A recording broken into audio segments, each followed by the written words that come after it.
बहुत समय पहले की बात है। उन दिनों भारतवर्ष के एक विशाल राज्य पर सम्राट शत्रुजीत का राज्य था। वे केवल एक सम्राट नहीं थे, बल्कि एक ऐसे न्यायप्रिय और करुणामय राजा जो अपनी प्रजा को अपनी संतान समान मानते थे। उनके राज्य की विशेषता यह थी कि वहां न कोई भूखा सोता था, न कोई अन्याय का शिकार होता और न ही कोई अनाथ असहाय रह जाता। जब सारा नगर गहरी नींद में डूबा होता, तभी सम्राट शत्रुजीत अपने वैभवपूर्ण वस्त्र त्याग कर एक साधारण वेश में, मुख पर मिट्टी और धूल मलकर, चुपचाप महल के पिछले द्वार से नगर की ओर निकल पड़ते। उन्हें देखकर कोई उन्हें भिक्षुक समझता तो कोई थका हारा किसान। वे नगर की गलियों, बाजारों और झुग्गियों में घूमते, लोगों की बातें सुनते, उनकी पीड़ा को नीरवता से आत्मसात करते। जहां कहीं किसी पर अत्याचार होता या कोई भूख प्यास से तड़पता दिखाई देता, सम्राट का हृदय विचलित हो उठता। और फिर अगली भोर जब वह राजसी पोशाक में अपने सिंहासन पर बैठते तो रात में देखे गए अन्यायों का निवारण करते। जनता बस यही जानती थी कि उनका राजा अत्यंत दयालु है, परंतु कुछ विश्वसनीय मंत्रीगण ही इस गूढ़ रहस्य से अवगत थे कि सम्राट रातों में स्वयं नगर की दशा देखने निकलते हैं। यह केवल शासन करने का ढंग नहीं था, यह जनमानस के हृदय पर राज्य करने की कला थी। एक ऐसी ही शीतल रात्रि थी, मंद समीर चल रही थी, घरों के दीप बुझ चुके थे और सम्राट अपने गुप्त वेश में नगर की गलियों में विचर रहे थे। हर मोड़, हर छाया पर उनकी दृष्टि थी, कहीं कोई दुखी तो नहीं, कोई पीड़ित तो नहीं।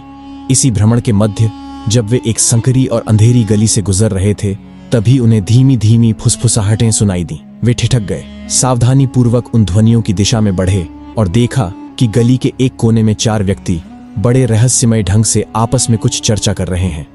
वे छाया में छिपकर बातें सुनने लगे। वह चारों कोई और नहीं, नगर के कुख्यात चोर थे, रंगा, चमन, रतन और फकीरा। वे अगली चोरी की योजना बना रहे थे। चमन, जो सबसे चतुर था, फुसफुसाया, इस बार हर कदम सोच समझ कर रखना होगा, पिछली बार की चूक नहीं दोहरानी चाहिए। रतन बोला, इस बार शहर के सबसे धनी व्यापारी का माल हमारा होगा, वक्त की चाल पहचाननी होगी। फकीरा ने चारों ओर नजर दौड़ाई और सशंकित स्वर में कहा, धीरे बोलो, सुना है सम्राट ने अपने गुप्तचर छोड़ रखे हैं। कहते हैं वह स्वयं भी भेष बदलकर गलियों में घूमते हैं। तभी एक अन्य चोर व्यंग्य में हंसते हुए बोला, हाँ राजा, वह तो महलों में आराम करता होगा, हमसे मुकाबला करेगा। सम्राट चुपचाप सब सुन रहे थे। अब उन्हें निश्चय हो गया था कि नगर में फैली कई चोरियों के पीछे यही गिरोह है, किंतु प्रश्न यह था कि उन्हें रंगे हाथ कैसे पकड़ा जाए। रात्रि गहराती जा रही थी, गली वीरान थी, दूर कहीं कुत्तों के भौंकने की ध्वनि आ रही थी। सम्राट ने अब देर करना उचित नहीं समझा। उन्होंने अपनी मुद्रा बदली, चेहरे पर एक हल्की मुस्कान लाई और एक आवारा यात्री की भांति उन चोरों के पास पहुंचे। खांसते हुए बोले, अरे भाइयों, ये रात के सन्नाटे में किस शिकार की तैयारी हो रही है? अचानक अंधेरे में किसी अनजान की आवाज सुनकर चोर चौंक उठे, किंतु जब उन्होंने देखा कि वह एक थका हारा, मैले कपड़ों वाला सामान्य व्यक्ति है, तो उनका संदेह कुछ कम हुआ। रतन ने आंखें सिकोड़ते हुए कहा, तू कौन है बे, और क्या लेना देना है तुझसे? सम्राट हंसते हुए बोले, भाइयों, मैं भी तो तुम्हारी ही बिरादरी का हूं। कौन कहता है कि केवल तुम ही उस्ताद हो इस नगर में?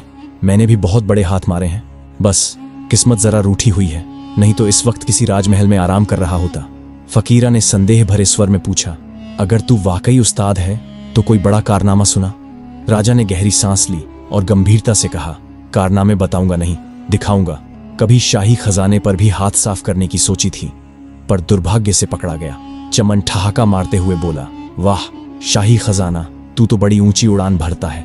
दूसरे चोर ने हंसते हुए कहा, इतना ही बड़ा उस्ताद है तो कोई सबूत दिखा। सम्राट मुस्कुराए और बोले, भाइयों, सबूत तो काम के बाद दिया जाता है। अगर आज की रात मुझे अपने साथ ले चलो तो मैं अपनी काबिलियत दिखा दूंगा। चारों एक दूसरे को देखने लगे। थोड़ी देर चुप्पी रही, फिर फकीरा ने मुस्कान के साथ सिर हिलाया और बोला, ठीक है, आज की रात तेरी परीक्षा होगी। अगर काबिल निकला तो हमारे साथ रहेगा। राजा ने गंभीर स्वर में कहा, तो फिर समझो सौदा पक्का है। अब तक सम्राट ने बेजोड़ चतुराई से अपनी पहचान छिपाए रखी थी। उन्होंने हल्के अंदाज में पूछा, तो भाइयों, जब मैं अब तुम्हारा साथी बनने वाला हूं तो जानना चाहूंगा, आखिर वो कौन सी खासियतें हैं जो तुम्हें इतना निडर बनाती हैं? जब बड़ा हाथ मारना है तो सबको अपनी अपनी कला का ज्ञान होना चाहिए। चारों चोरों ने एक दूसरे की ओर देखा। सबसे पहले फकीरा आगे आया और बोला, मेरे भीतर एक दुर्लभ गुण है। मैं किसी भी स्थान पर खड़ा होकर केवल अपनी सूंघने की शक्ति से जान लेता हूं कि सोना, चांदी, हीरे, मोती या कोई अन्य बहुमूल्य खजाना कहां छिपा है। मेरे लिए खजाने की महक दूर से ही प्रकट हो जाती है। जब भी कोई बड़ा हाथ मारना होता है मेरी नाक सबसे पहले काम आती है। सम्राट ने उसकी ओर गौर से देखा और प्रशंसा से कहा, वाह, यह तो बड़ा ही विलक्षण गुण है। तुम्हारी यह कला तो चुपचाप राज्य के गुप्त भंडारों तक भी पहुंचा सकती है। अब चमन आगे आया। उसके चेहरे पर आत्मविश्वास की एक छाया थी। वह बोला, मैं पशु पक्षियों की भाषा समझता हूं। कुत्ते, बिल्ली, घोड़े जो कुछ भी कहें, उनके शब्द मेरे लिए स्पष्ट होते हैं। यदि किसी गली में कोई कुत्ता भौंक रहा हो या कोई घोड़ा अचानक व्याकुल हो जाए तो मैं जान जाता हूं कि वहां कुछ अनहोनी घटने वाली है। सम्राट यह सुनकर कुछ क्षणों के लिए चुप रहा, फिर बोला, तुम तो प्रकृति की आवाजों को ही पढ़ लेते हो। यह गुण तुम्हें शत्रु के आने से पहले ही सचेत कर सकता है। अब तीसरे चोर रंगा की बारी थी। उसने अपनी जेब से एक पतली सी तार निकाली और गर्व से बोला, मैं ताले तोड़ने में निपुण हूं। लोहे, पीतल या शाही कक्षों के सबसे कठिन ताले भी मेरी इस नन्ही तार के आगे नतमस्तक हो जाते हैं। ताला चाहे जितना भी कठिन हो, मेरे हाथ में आते ही झुक जाता है।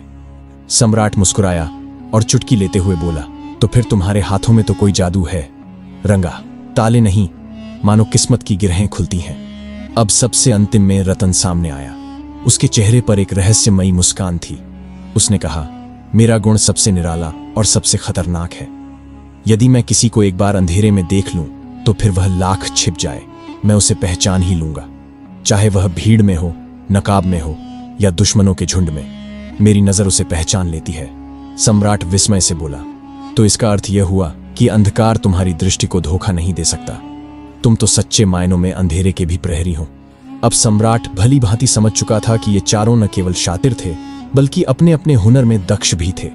किंतु उसके भीतर तो अब एक नई योजना ने जन्म ले लिया था। वह मुस्कुराया और बोला, भाइयों, अब जब हमारी टोली इतनी योग्य हो चली है तो बताओ, आज की रात कौन सा शिकार तय है। चारों चोर राजा की बातों को ध्यान से सुन रहे थे। उन्होंने अपने अपने कौशल तो खोल कर रख दिए थे, परंतु अब उनकी आंखों में एक संशय था। रतन ने मुस्कुराते हुए पूछा, भाई, हमने तो अपने गुण बता दिए, पर तुमने अब तक कोई बात नहीं की। बताओ, तुम्हारे भीतर ऐसी कौन सी बात है जो तुम्हें हमारे लिए उपयोगी बनाती है। सम्राट ने तनिक गंभीर होकर उत्तर दिया, मेरे भीतर एक अनोखा गुण है। यदि हम कभी संकट में पड़ें, पकड़े जाएं या फंस जाए, तो केवल मेरी आंखों के एक इशारे से सज्जा भी टल सकती है और जान भी बच सकती है। चारों चोर यह सुनकर चौंक गए।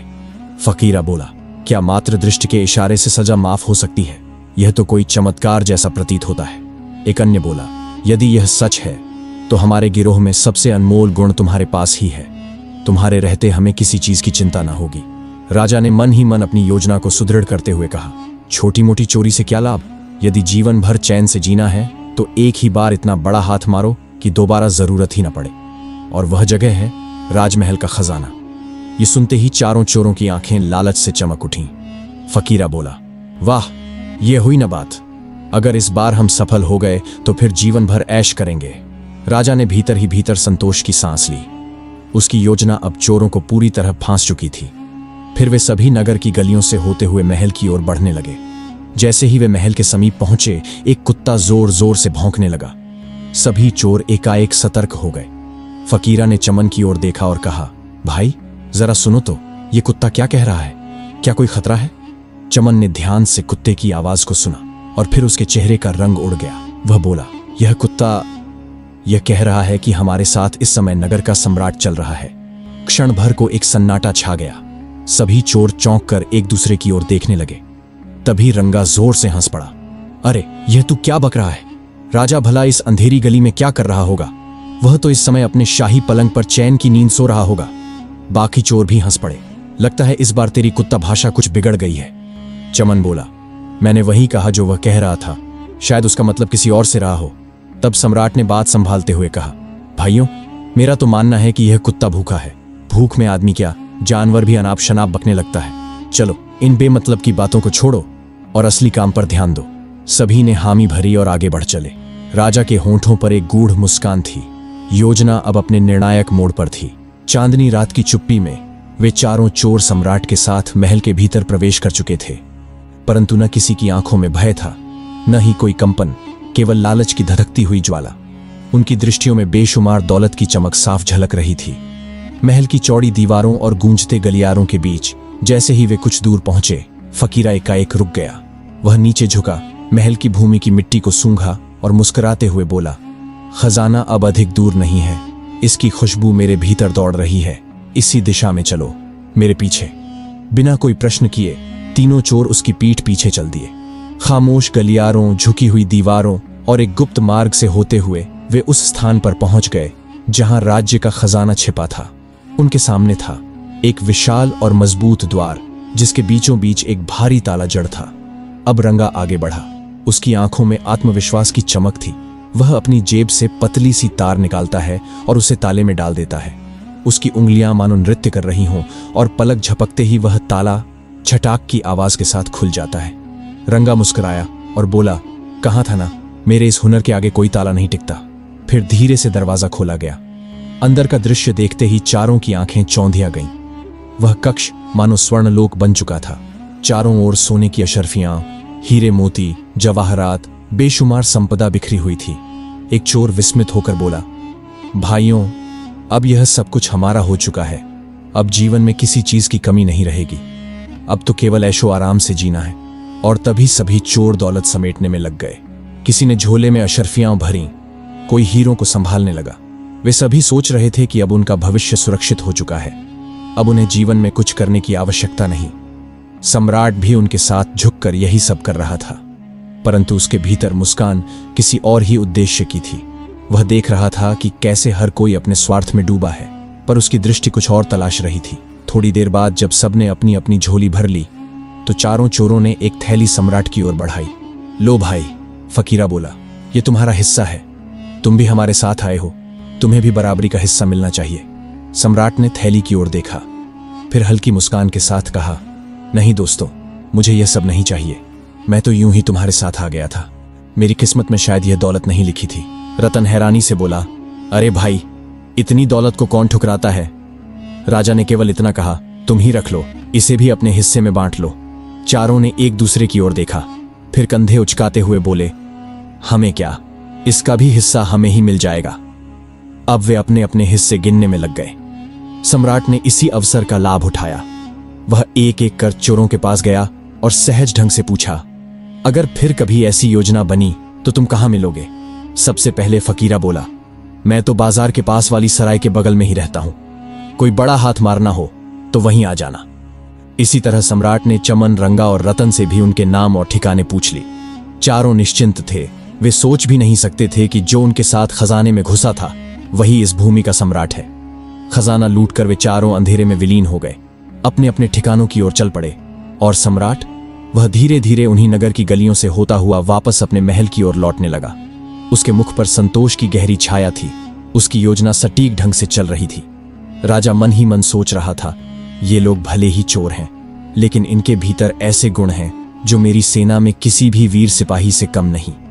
फकीरा, जिसकी नाक खजाने को सूंघ लेती है, अगर वही मेरे खजाने की रखवाली करे तो कौन चुरा सकेगा? रंगा, जो किसी भी ताले को पल में खोल दे, क्या वह मेरे शत्रुओं के दुर्ग में घुसने वाला बेहतरीन जासूस नहीं बन सकता? चमन, जो पशुओं की भाषा समझता है, वह मेरे हाथियों और घोड़ों की सेवा में क्यों नहीं लगाया जाए? और रतन, जिसकी आंखें अंधेरे में भी सच्चाई पहचान लेती हैं, क्या वह मेरी महल की रक्षा में मुख्य प्रहरी नहीं हो सकता? उसके विचार दृढ़ हो चुके थे।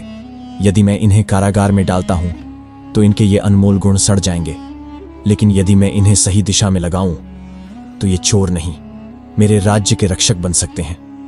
यह निश्चय कर वह सम्राट तेज कदमों से महल की ओर लौट चला, अपने साथ एक नए युग की योजना लिए।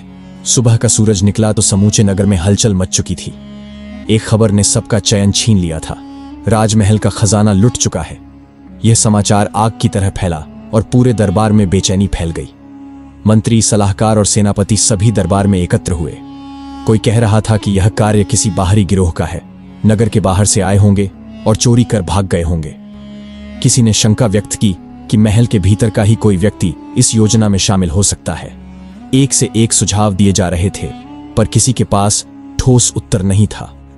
वहीं सम्राट शत्रुजीत अपने सिंहासन पर बैठे शांति से यह सब सुनते रहे। अचानक उन्होंने मुस्कुराते हुए हाथ उठाया और गूंजती हुई आवाज में बोले, मुझे भली भांति झात है कि यह चोरी किसने की है और वे इस समय कहां हैं। दरबार में सन्नाटा छा गया। सभी की आंखें सम्राट की ओर टिक गईं। एक मंत्री ने झुककर पूछा, महाराज, क्या वास्तव में आपको चोरों का पता है?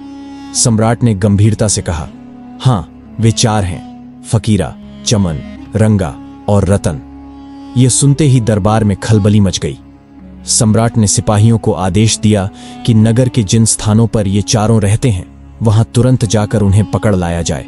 पते खुद सम्राट ने बताए।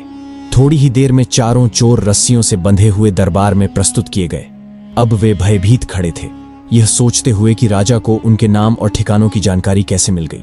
सम्राट अभी भी उसी रहस्यमय मुस्कान के साथ सिंहासन पर आसीन थे। तभी रतन की दृष्टि सम्राट के चेहरे पर पड़ी। कुछ क्षण तक वह उन्हें देखता रहा, फिर उसके चेहरे का रंग उड़ गया। उसने घबराकर कहा, यह तो वही है। उसके मन में पिछली रात की स्मृतियां कौंध गईं। वही चाल, वही आवाज, वही चेहरा। रतन ने बाकी साथियों की ओर देखा और धीमे स्वर में कहा, हमारा 5वां साथी, यही सम्राट थे। वही हमारे साथ खजाने तक आए थे। तीनों ने पहले तो रतन की बात को हंसी में उड़ाया। रंगा बोला, तू तो पागल हो गया है। भला सम्राट खुद चोरी करेगा? अगर यह सम्राट होता तो हमारे साथ रात भर घूमता। रतन गंभीरता से बोला, मैं अंधेरे में एक बार जिसे देख लूं उसे फिर कभी नहीं भूलता, और मैं शपथ लेता हूं यह वही व्यक्ति है। अब सारा दरबार स्तब्ध था। सम्राट ने जबरदस्त ठहाका लगाया। उसकी हंसी पूरे महल में गूंज उठी। फिर उन्होंने सिपाहियों की ओर संकेत किया और रस्सियां खोल दी गईं। दरबारी एक दूसरे की ओर देखने लगे। यह कैसा न्याय था? फिर सम्राट ने कहा, इन लोगों को पकड़ने का उद्देश्य इन्हें दंड देना नहीं था, बल्कि कुछ और था। उन्होंने दरबारियों को रात की पूरी घटना सुनाई, कैसे वे स्वयं चोरों के साथ गए, कैसे उनकी काबिलियत को पहचाना और कैसे उनके नाम पते मालूम किए। अब चारों चोर सम्राट के चरणों में गिर पड़े और आंखों से आंसू बहाते हुए बोले, महाराज, हमें क्षमा कर दीजिए। हमने आपको पहचानने में भूल की। एक और अवसर दें। हम अपने प्रायश्चित में पूरी निष्ठा से आपकी सेवा करेंगे। सम्राट मुस्कुराए और बोले, तुम लोग चोर अवश्य हो, परंतु तुम्हारे भीतर अनमोल गुण हैं।